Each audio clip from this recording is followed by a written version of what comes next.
Chapter 6. Kai. Silver glints in the dying sunlight. I drink in a flash of blue eyes, quenching my thirst. Her freckles like the sand surrounding us. A silver dagger, sharp as her tongue, flipping between swift fingers. It's her. There she is, just standing there, watching me like I'm no more than a stranger she's sizing up. Like I'm worth nothing more than the coins she's preparing to steal from my pocket. Like I'm not the man who ruined her life. Like she's not guilty of doing the same to me. She strides towards me, the sight so familiar that I find myself fighting a habitual smile, the muscle memory yet another memento of her. Something aches when she finally stands before me, her hands tucked behind her back. I absent-mindedly rub a hand above my heart as I look her over, feeling a trickle of urgency for reasons I can't place. I shake my head in a futile attempt to clear it. I was supposed to do something. What was I supposed to do with... Her lips split into a smile, her eyes roaming over my face. There goes the ache in my chest, feeling like a blunt knife. "Hello, Prince." Her voice is silky, soothing in a way that sends shivers down my spine.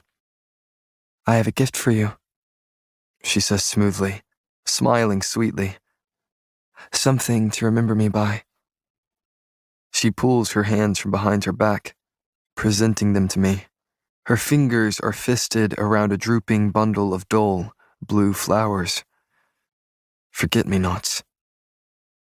I start to smile, but the emotion snags on my lips. My gaze drops to the fist of flowers, the same ones given to her on our final night together in the rain. And then I'm suddenly staggering back at what I see, clutching my chest and the pounding pain there. "What is it?" she asks far too innocently. "What's wrong, Malachi?" I gasp, gaping at the sticky blood now drenching her hands, dripping down her arms. Each flower stem is stained a sickening red, dulling their vibrance, wilting in her palm. "You," I stutter, shaking my head at her. "His blood. That's his blood, isn't it?" The look on her face mirrors mine, shocked and sketched with hurt. "I did what I had to. I do what I have to." Her gaze hardens, as does her resolve. She steps towards me, dropping whatever flowers aren't sticking to her bloody hands as she reaches for my face. I jerk away, practically tripping over my feet in my attempt to escape her touch. "What have you done?" My voice cracks. "Look what you did. What you were making me do." I suddenly identify the ache emanating from my chest. It's my heart. That's when I remember what it is I must do with her. "What have you done, enforcer?" Her voice trembles, bitter and biting. "So it's okay when you kill? She takes a step towards me, but I hold my ground. "You have just as much blood on your hands, Kai. The difference between us is that you refuse to see it." I'm shaking my head, beginning to back away again. "Oh, you don't believe me?" She's practically laughing, finding this amusing. "You're covered in it."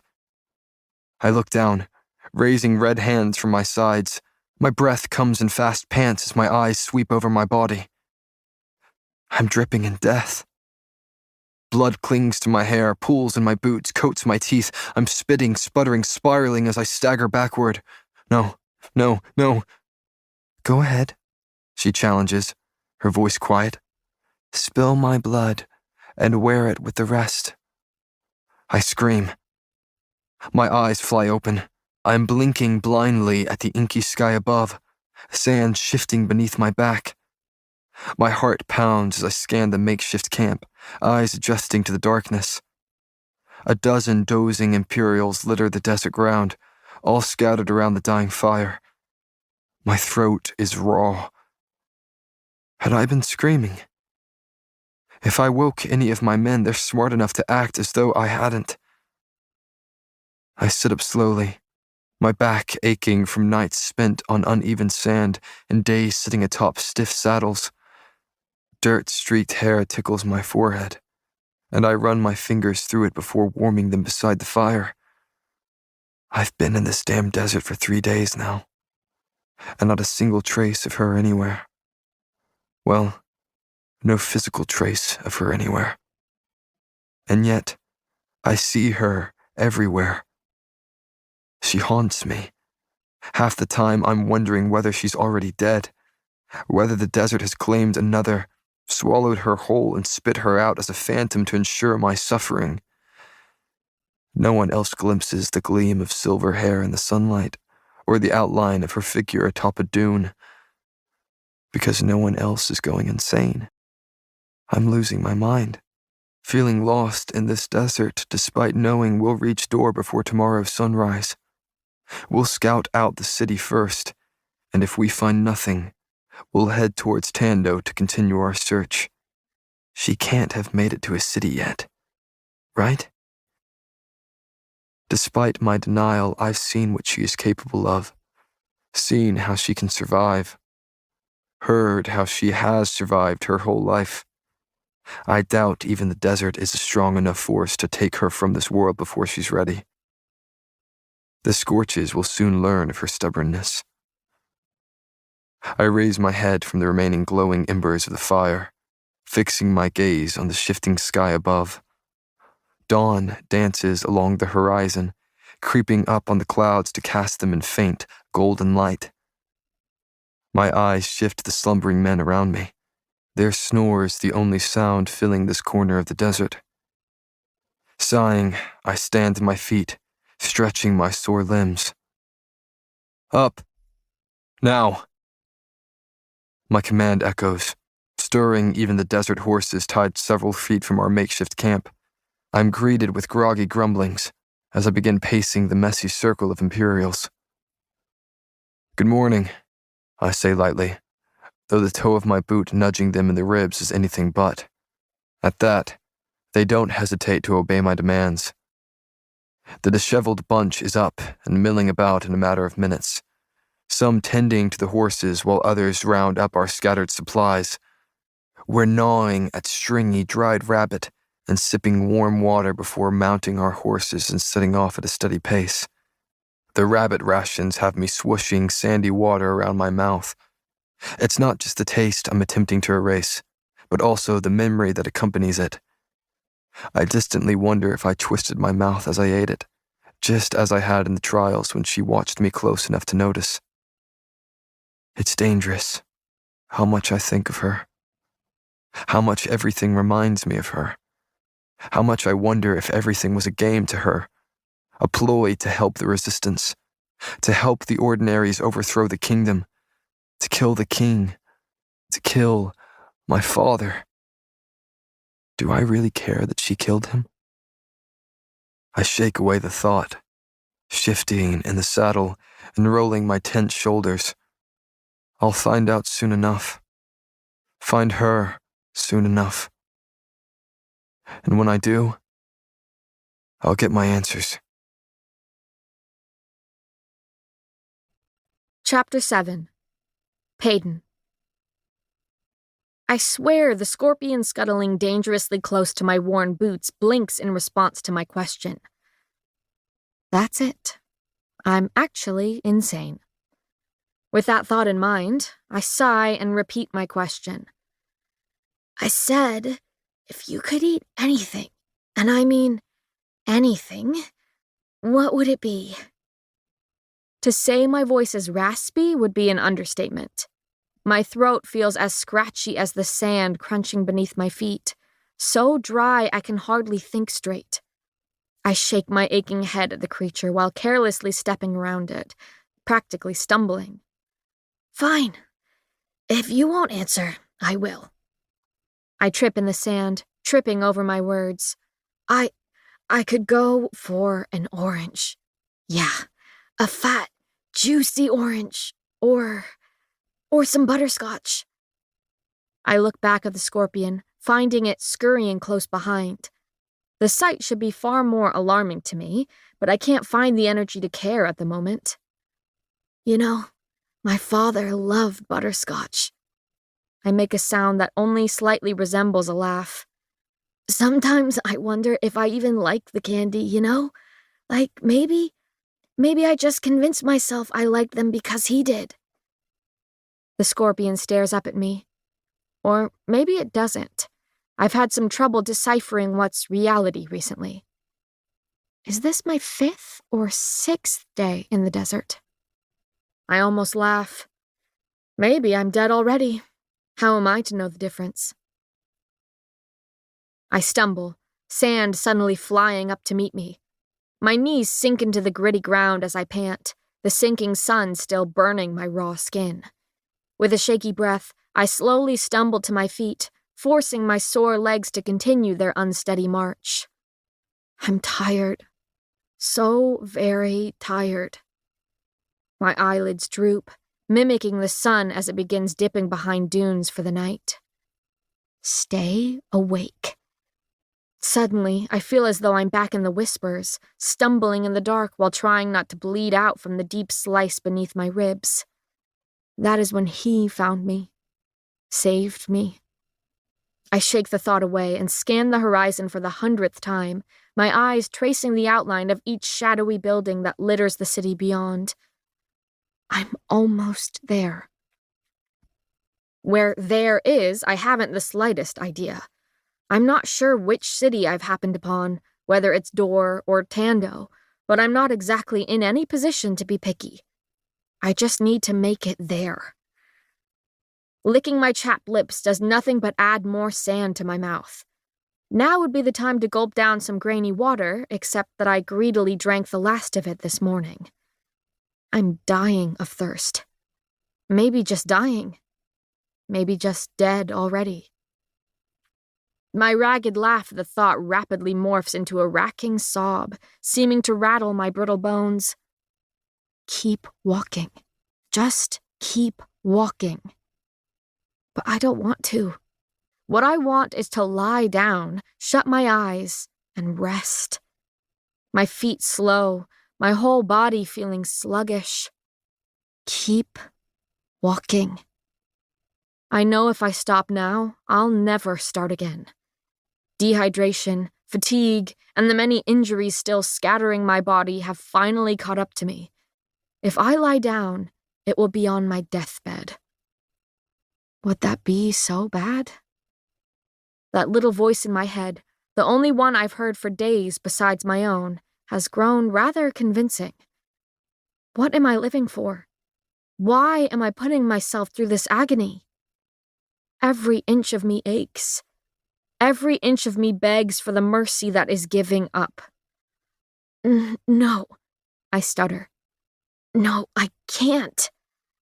Talking to myself has never been a good sign, but it's the only thing that will keep my eyelids from shutting out the world and my body from shutting down. Another ragged breath. I've survived too much to die by desert. I press a calloused palm to the stubborn beat of my heart, proof that broken things can still serve a purpose. My fingers trail up to the familiar letter carved there, teasing me with the reminder of just how fragile I am. O for ordinary. O for on the brink of death. My attempt at a joking tone sounds scarily similar to a dying whisper. This is not the way I imagined my end. A fit of dry coughs has me slumping. I'm embarrassed to not die in a more dramatic manner. I really thought it would be him who did the honor. Him who shoved my beloved dagger through my chest. Or maybe my neck, simply for the sickening symmetry. He'll be so disappointed to learn he was robbed of his revenge, that it was the desert where death finally caught up to me. My vision is blurry as it sweeps over the city so close, catching something shifting in the distance. Squinting, I struggle to make out what seems to be a figure. I blink. Is this my mind playing tricks on me? Teasing me one last time? My knees are suddenly sinking into the sand once again, my palms sliding out before me. I guess I'll never know. My temple meets warm sand, and I hum at the feel of it. Why was the desert never this comfy before? My fingers clutch the crumpled seam of my vest, pulling the promise around me. I wore it every day, to my very last. I'm just closing my eyes flutter closed, the world shut out by a single blink. And for the first time in days, I don't dread the sleep that awaits me. A heartbeat thuds beneath my ear. I stir in the strong arms surrounding me, my senses sluggish. Strong arms. I'm being carried. My eyes fly open. I'm smothered by darkness, swaddled in a blanket of blackness that the sky has thrown atop us. With eyes made utterly useless at the moment, I focus on the feel of a rough hand beneath my knee, its twin encircling my shoulders. It's him. He found me.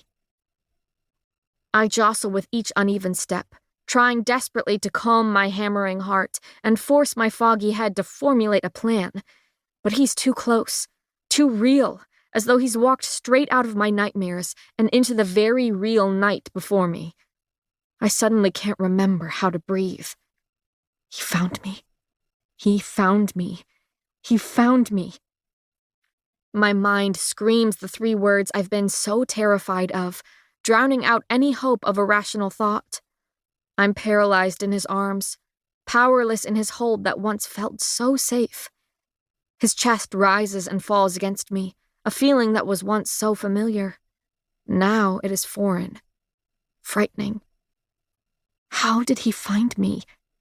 I'm still trying to puzzle out why I'm still alive, despite being carried to my doom by death itself. He's holding me. He's taking me back to Ilya, back to Kit, and the wrath I'm sure is waiting for me. He killed my father. That one thought saves me from insanity. I will not hesitate. Not again. Forcing myself to breathe, I hone in on the hand around my shoulders, easily assessing the best angle in which to snap his wrist bone.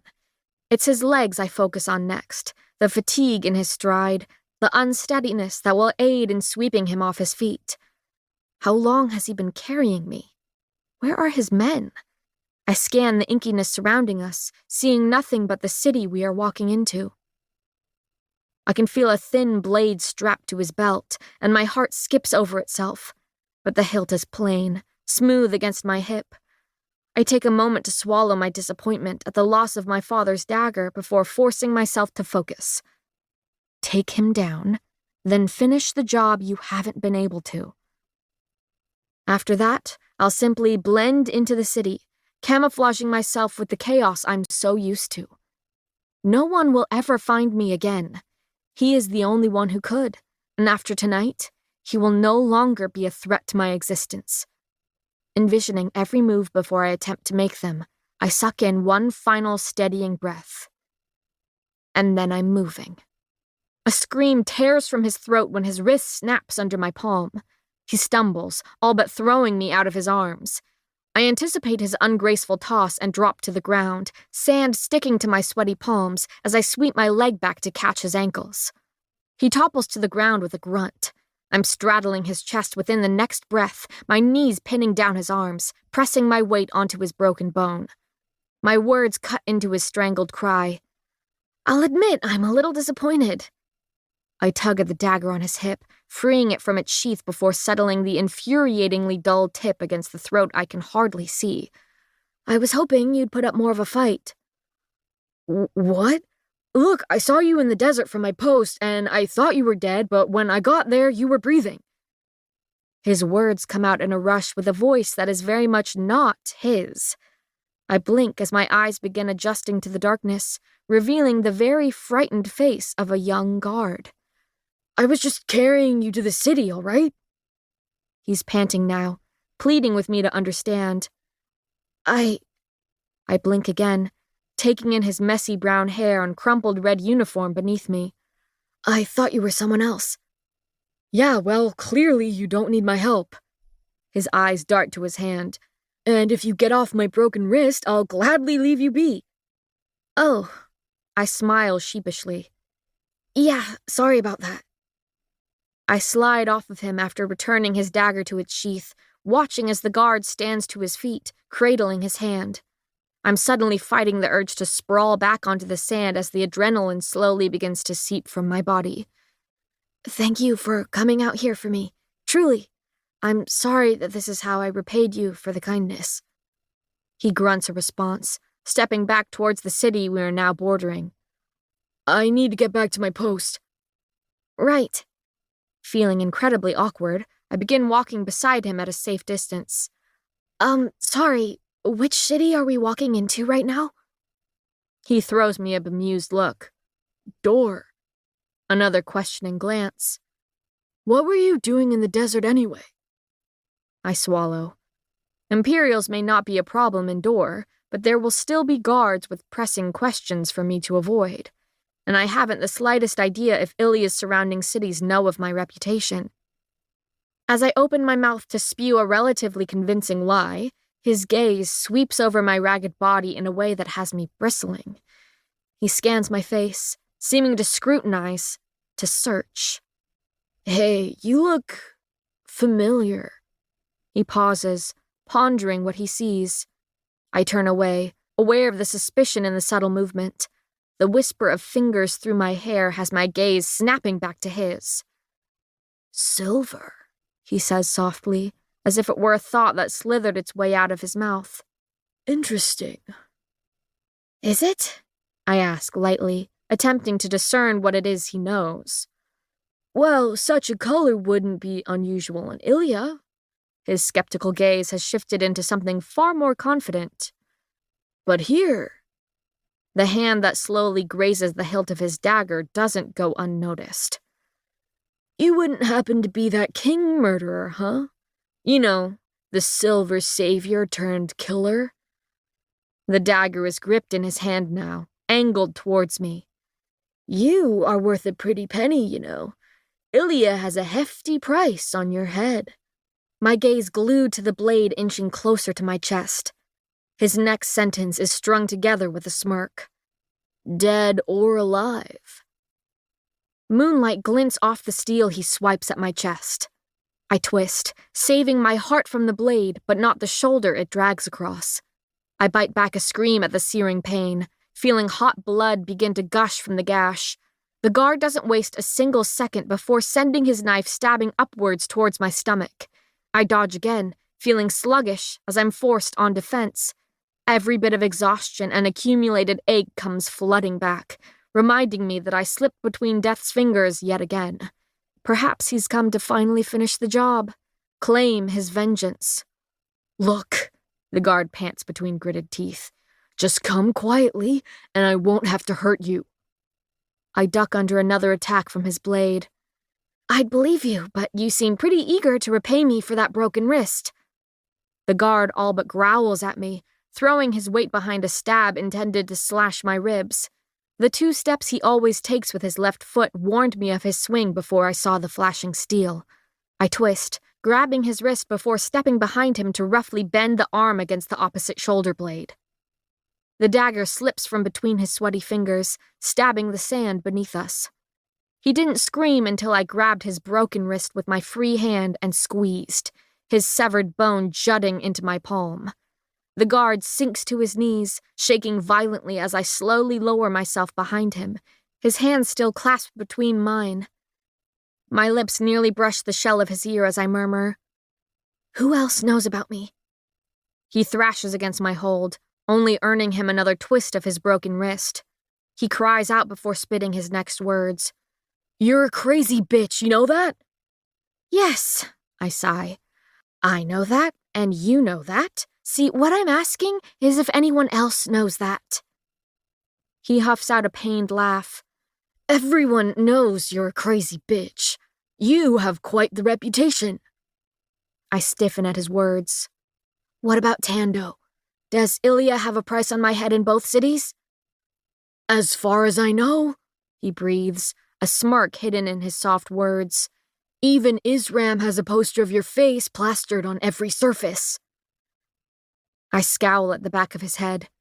Stowing away on a ship heading for Isram sounded far more appealing than trekking through the scorches, and I would have done just that if it weren't for the fact that it's been years since anyone has journeyed across the Shallow's treacherous waters. This is partly due to Ilya's immense isolation from the other kingdoms, though the dozens of shipwrecks have further discouraged anyone from the perilous journey. But none of that matters now, because it seems my reputation traveled to Isram before I could. Well, I sigh. Let's hear it. How much am I worth? The greed in his voice slips between his grinding teeth. 20,000 silvers. I nearly choke on my laugh, my whispered words more to myself than the guard at my mercy. Kit wants me that badly, huh? He does. The guard's voice is suddenly cold, calloused, dead or alive. And then the back of his skull collides with my nose. I cry out, already feeling blood beginning to gush, the steady stream spilling into my mouth. There are suddenly rough hands at my throat. The guard throws me onto my back, his weight pressing down on me nearly as hard as his hands crushing my windpipe. Spots begin swimming in my vision, and I'm oddly grateful that I can barely see what it is I do next. The blade slides easily into his heart. He blinks above me, a look of disbelief painting the blank canvas that is his face, now completely drained of color. The hands round my neck loosen and fall away, his body following. He slumps to the ground, clutching the fatal wound delivered by his very own weapon. He grunts, his final words a growl. Crazy bitch. I'm shaking. The dagger slips from my hand despite being held between sticky fingers. Sticky fingers. I look down, taking in the blood coating my hands. No, no, no. The feel of it has me gagging, even with the lack of contents in my stomach. I crawl towards the guard, mumbling my apologies as I wipe blood from my palms with his already scarlet-stained shirt. Lifeless eyes look up at me while I can barely see through the tears in my own. I stare at the young man as I stagger back, the heels of my palms sinking into the sand. I killed him. I killed again. In a mere matter of days, I've managed to take the life of 3 people. The thought has my stomach churning once again, and I twist to retch into the sand. I never wanted to kill anyone. I never wanted... But I had. I did. I do. What have I become? The tang of blood stings my nose, so potent I would puke again if my body had anything left to give. Taking a deep breath through my mouth, I slowly stand on shaky legs to turn away from the scene. I need to get out of here.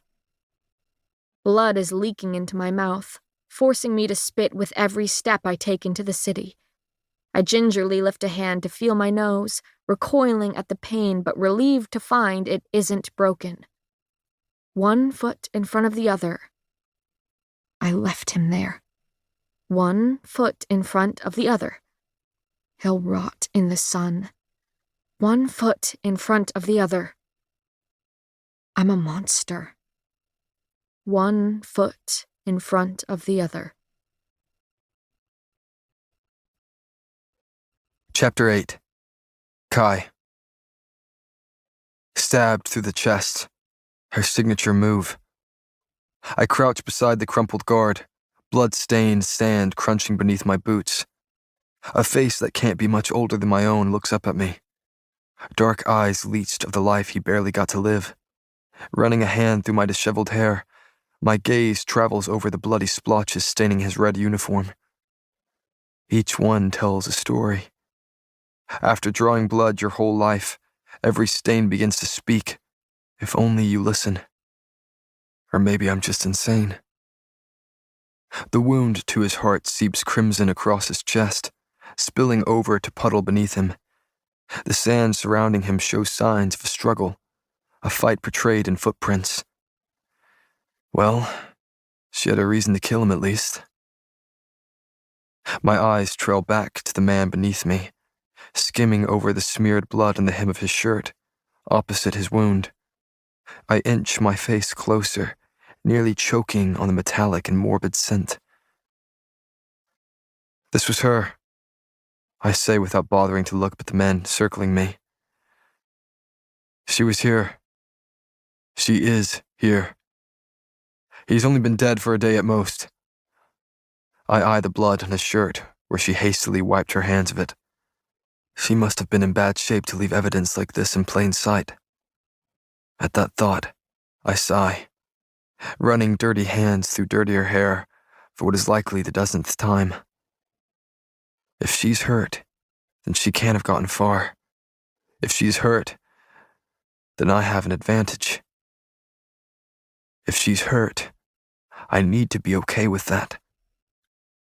I shake my head, pitying the man that got too close to her. Grab him. We'll hand him off to his fellow guards to deal with. A few Imperials exchange glances, silently inquiring who among them will have the unfortunate task of dragging the decaying body. I stand, shaking out my sore neck before turning my back on them to stroll towards the looming city.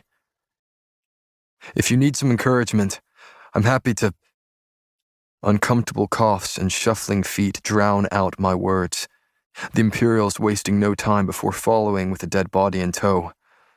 But we don't have to trudge much farther before we're swallowed by the swarming city.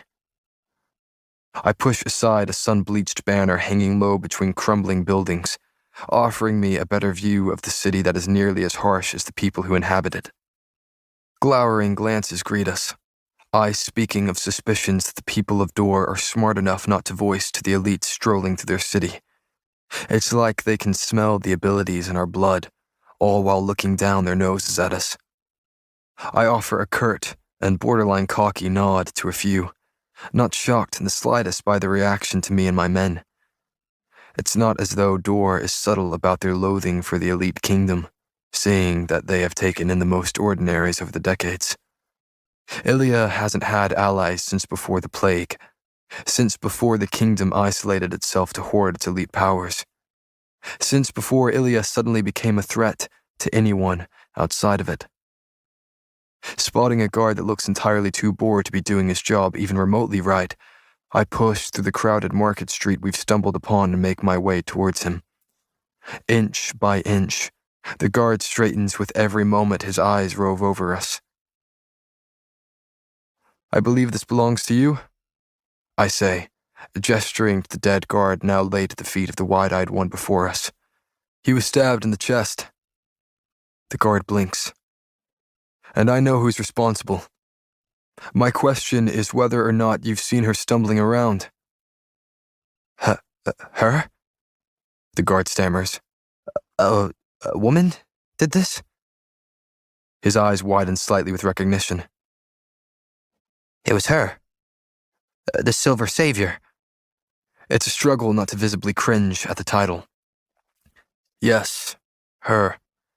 The girl you have plastered all over your city. I gesture to a tattered poster beside the guard's head, barely sparing a glance at the face I'd once memorized. No, what catches my eye is the script scrawled across the bottom. 20,000 silvers for Peyton Gray's arrest. Dead or alive. Dead or alive. And Plague knows she wouldn't go easily. It's unlikely she'd allow anyone to return her to Ilia alive. Though, that is what Kit wants, despite what he tells the surrounding cities. I turn my attention back to the baffled guard before me. You didn't answer my question. Have you seen her? If I had, I'd have already dragged her back to Ilia for them silvers. He laughs, half snorting. So, your king's really got all the cities looking for her, huh? Yes, he does. If you see her or anything of suspicion, you are to report to me, I say, dismissing his question. Another snort. Like hell I'll report to you. Who are you to steal my 20,000 shillings from me? I inch closer, studying him long enough to make his throat bob. I'm the man with the 20,000 shillings. Watching the realization make his jaw drop is comical. You're... I turn on my heel before he's even finished stuttering my title. Enforcer. The word hovers in the air, turning heads as I pass. My appearance is well known throughout the neighboring cities, saying that they view Ilia and its royalty like a bedtime fairy tale. We're idolized in the way that mutual dislike brings people together, providing petty gossip when there's a lull in conversation. I scan the street for anything edible, searching for a merchant's cart. I'm drained and beginning to feel dizzy, as though all the frustration filling my body has finally settled in my head. I set off towards a cluster of carts, content to shove anyone standing between me and my appetite. But the crowd parts as though the plague walks among them. Whispers wash over me, my name falling from lips, pulled into firm frowns. I ignore them and their accompanying scrutiny. Judgment is a familiar feeling, almost comfortable with its predictability. Though I am regretting my lack of composure that has so quickly identified me. Do you have any meat? The merchant's back is to me when I place a few coins atop his cart and begin grabbing stale loaves of bread, each of them nearly as solid as the wood they're stacked upon. The merchant twists, roaming his dark eyes over me and the coins sprawled before him. Just wild boar. His voice is exactly what I'd imagine it sound like, as gruff as he looks. I nod once. I'll take enough for my men and me. My request is met with a long stretch of silence. For you? The man's eyes narrow at the coins. Double. I duck my head, a humorless laugh slipping past my lips. The merchant shifts, his body tense when I rest my palm atop the rough wood. I nod down at the coins. You and I both know that meat isn't worth half of what I've already given you. Double. He grunts again. And why? My voice is lethal. Is that? Because I don't like you or your kind. I almost laugh at that. Your kind. To think that anywhere other than Ilia, I'm the enigma, the unnatural thing to dispose of. I stare at him, this man who is essentially an ordinary himself, though he lacks the elite weakening disease running through his veins. It's no wonder the surrounding cities despise us for banishing the ordinaries who are just like them. So you know what I am, I say quietly. And yet, you still choose to charge me double. You don't scare me. Not here. His bearded face does little to hide the smirk tugging at his lip. I know you're used to elite privilege, but you won't get none of that here. This will probably be the most respect you'll get from anyone around here. Noted. I say far too stiffly for my liking. I don't exactly relish the idea of people being aware of their ability to ruffle me. With a slight roll of my neck, I exhale the frustration from my lungs, a familiar, well-practiced action. Well, if this is the most respect I'll receive indoor, then I suppose you're cutting me a good deal. The man blinks, slightly taken aback by my swift shift in tone. I almost smile at that, enjoying the reactions of those who are not yet accustomed to the many masks I slip on and off at will. My smile is sharp as I dump more coins onto the wood, joining the several I'd already placed there. It's not long before my Imperials are passing around dried strips of what I was told is wild boar, though I'm hardly convinced. Make yourself scarce, I order. We'll meet back here at sundown. The men exchange confused looks, an expression that never seems to leave the planes of their dirty faces.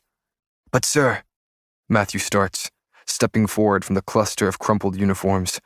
He's one of the few Imperials I bother to remember by name, one of the few I don't have a constant itch to leave behind in the desert. The glance I cut in his direction has the words dying in his throat. We're drawing far too much attention to ourselves. We'll never get the information we need, or food and board for that matter, if people know who I am and where we are from. Matthew nods alongside the other men, understanding dawning on them. Split up. Learn what you can. We'll meet here at dawn. I nod curtly to the group before turning on my heel and slipping into the crowd. Suddenly, no one of importance. Ordinary, if you will. Chapter 9. Payden. Oh, come on. You and I both know this is not worth 2 silvers, let alone 3. I knock the stale loaf of bread against the merchant's cart for emphasis. Thunk, thunk, thunk. In fact, I add with more than a little amusement coating my tongue, you should be paying me to eat this, Francis. The older gentleman hides his grimace behind the folds of fabric encircling his nose and mouth. The west winds are harsh today, blowing bits of grainy sand and debris from the desert to thoroughly coat the city and its inhabitants. It only took 2 days indoor to learn how very essential scarves are to my wardrobe if there's any hope of keeping the constant film of sand from my mouth. 3, he grunts for the 4th time, his thick accent muffled by the filthy fabric. Wheat shortage. I groan. I've spent days trying to get this man to warm up to me, so I don't have to keep robbing him blind. Curse that damned conscience I still have. Francis, I begin slowly, watching how the scowl I can't see narrow his eyes. After seeing his name carved crookedly onto the top of the wooden cart, I've been using it in an attempt to build some sort of rapport with the merchant. So far, I've failed miserably.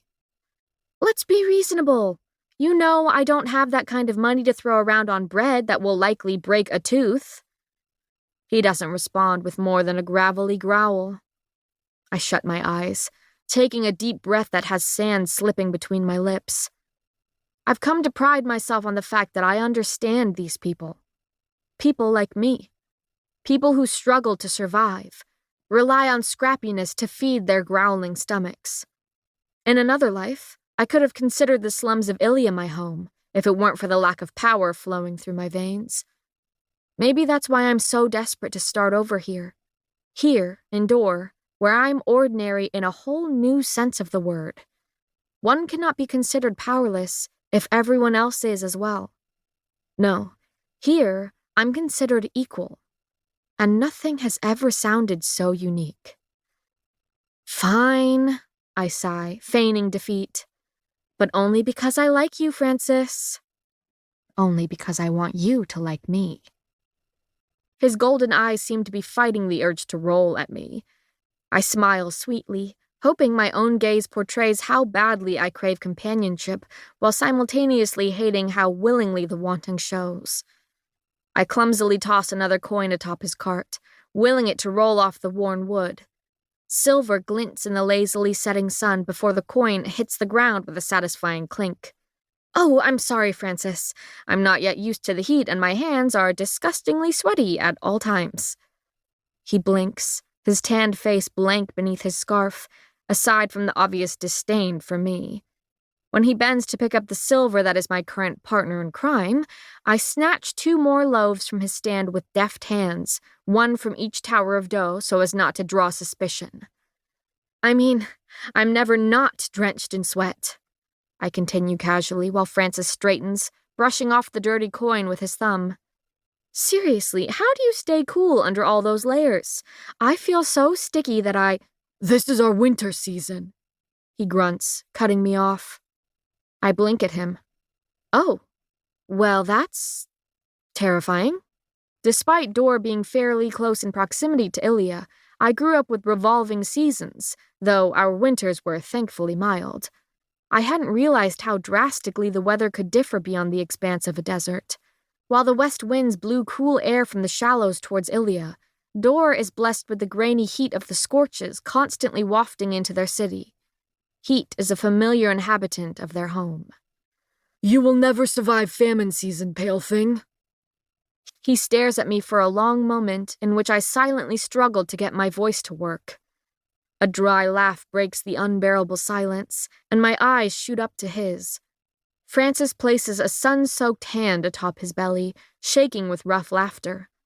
I hesitantly join him with an uncomfortable laugh of my own. You are funny, pale thing, he adds between chuckles.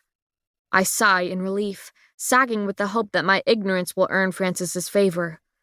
Glad to hear my sweaty suffering is humorous to you, I say lightly, taking the loaf he extends to me. His chuckling continues as he tears a loaf in half with more than a little effort. Here. He waves it at me before I tentatively take it. Go find some shade to eat this under. I offer him my thanks, swallowing guilt at the feel of 2 stolen loaves weighing down the inside pockets of my vest. Francis is still laughing as I turn away, causing a small smile to tug at my lips behind the fabric swallowing most of my face. Perhaps he's warming up to me after all. I look down at my arms, now far more tanned than they were a week prior to trudging through the scorches. Even despite that, I'm still fairer than most of those who have spent their lives indoor. Scanning the busy streets, I admire their dark skin, smooth and shining in the sunlight, like the rays themselves are old friends, stroking their skin with familiar fingers. Tugging the thin fabric lower down my forehead, I push through the massive bodies swarming the streets. My eyes snag on a crinkled poster, hung precariously against a crumbling shop wall. I scowl, sliding through the crowd to stand before the face that mirrors mine. I stare at the girl reflecting my own features, her eyes full of terror and rage. I swallow, blinking back tears I refuse to let fall. This must be a replica of what the site recorded after spotting me moments after killing the king. The crime I'd committed written all over my weary face. I can almost feel the blood that drenched my hands, covered my broken body. My hand drifts to the scar trailing below my jaw, my fingers fumbling to the letter carved above my heart. I can't bear to look at it any longer. Can't bear to relive that moment more than I already do. I can't bear to look into the face of a murderer. With shaking fingers, I rip the poster from the wall, crumpling it in my fist before shoving it into the pack slung over my shoulders. The first night I stumbled into the city after my tussle with the guard, the man you killed and left to rot, I'd nearly run into a wall plastered with my face. My silver hair gleamed in the moonlight, and even while being dulled with sand, there was no mistaking that I was the perfect replica of the wanted silver savior staring back at me.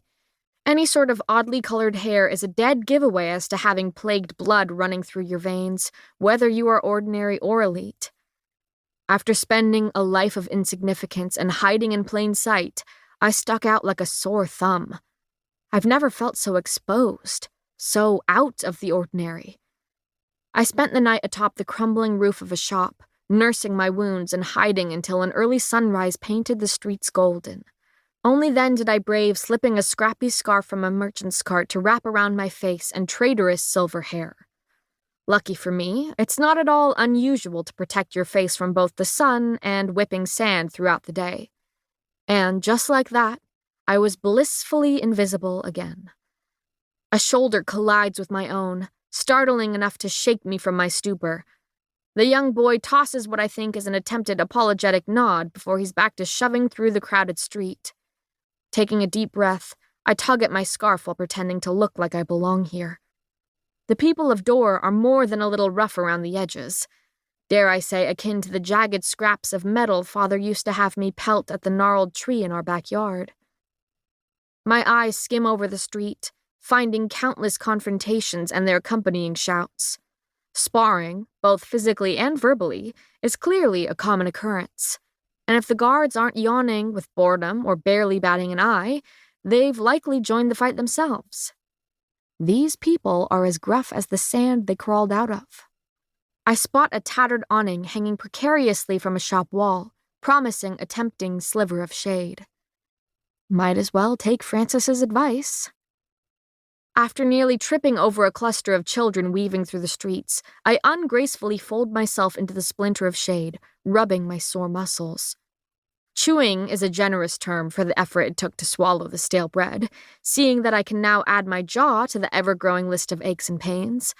But I spent what little remained of the day hiding from the scorching sun and incriminating posters leering at me. I need money. That one thought has plagued my mind.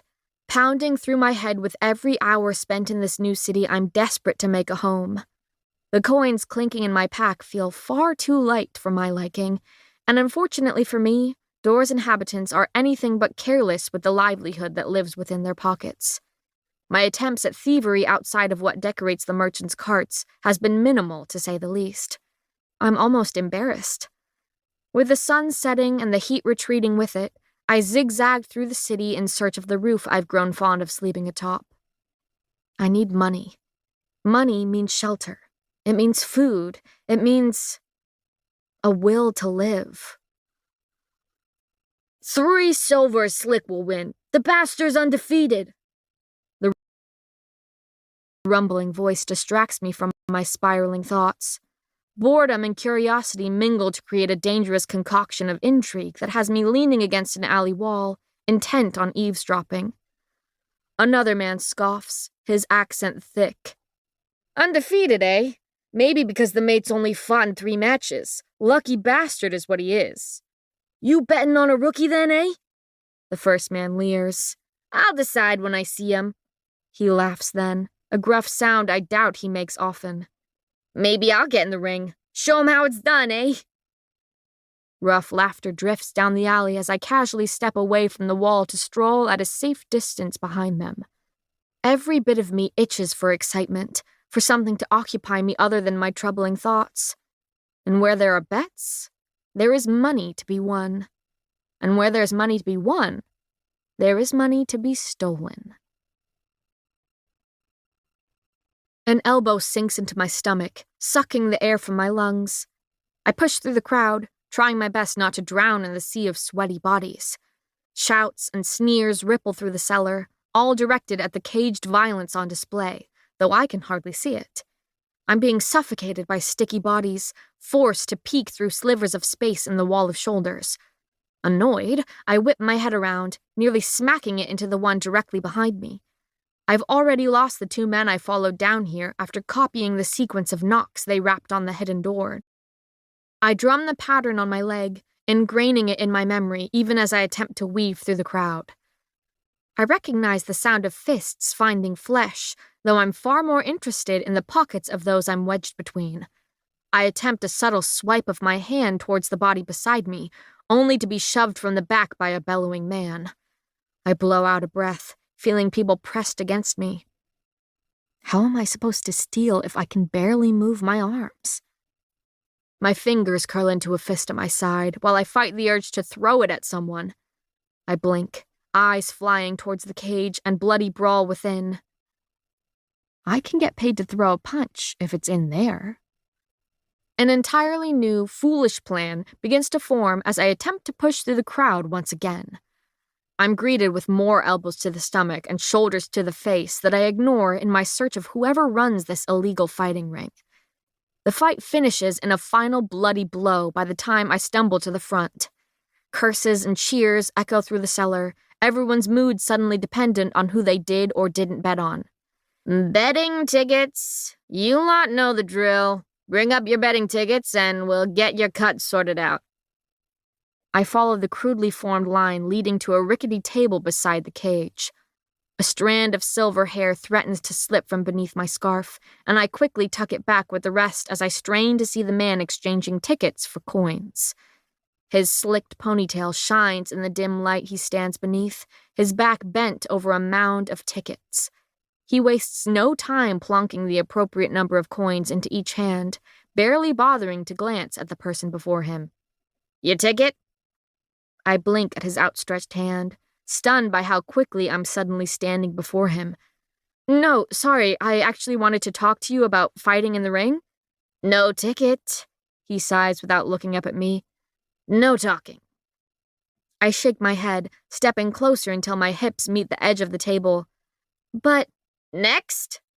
his shout has a woman stepping beside me without a second thought. After being shoved aside when she hands over her ticket, I plant my feet at the end of the table. Let me fight. Listen, kid. He rubs a hand over his tired eyes before inspecting the next ticket. I don't just let anyone fight in my ring. Besides, He throws me a glance. you'd get eaten alive in there. So scram. Flattening my palms on the table, I lean in close enough to catch the flash of a gold watch on his wrist and the smell of cologne on his skin. He's better off than half of this city. I want a fair cut, whatever the rest of your fighters are earning, I say smoothly, though I expect to be making more than them in no time. At that, he reluctantly lifts his head, meeting my gaze as he holds a hand up to halt the line. I said scram, kid, while I'll still let you. I tilt my head innocently, eyes narrowing slightly. It would be a shame if the guards were to find out about the illegal cage fighting you're running down here. I nod towards the shiny watch decorating his thick wrist. It seems you've become quite accustomed to wealth.